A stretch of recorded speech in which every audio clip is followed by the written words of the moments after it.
தாயின் உதிரத்தில் கலந்த மறு உறவே, தடுக்கி விழுந்தாலும் தாங்கிப் பிடிக்கும் உறவு தாய்மாமன் உறவு.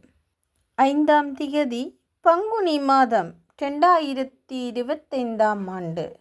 புலம்பெயர் தேசத்தில் வாழ்ந்தாலும் இம்மண்ணையும் மக்களையும் தம் மனதோடு வைத்து தமது மாமன் அமரர் சுப்பிரமணியம் கருணாமூர்த்தி அவர்களின் 31ஆம் நாள் நினைவை முன்னிட்டு மட்டு நகரில் வாழும் மழலைகளின் துயர் துடைத்த வள்ளல்கள் திரு துரைராஜசிங்கம் ஜெகதீஸ்வரன், திருமதி ஜெகதீஸ்வரன் மேகலா, வாழுமிடம் கனடா இவர்களால் இப்பணிகளுக்காக 100 கனேடியன் டாலர்கள் அன்பளிப்பாக வழங்கப்பட்டுள்ளது.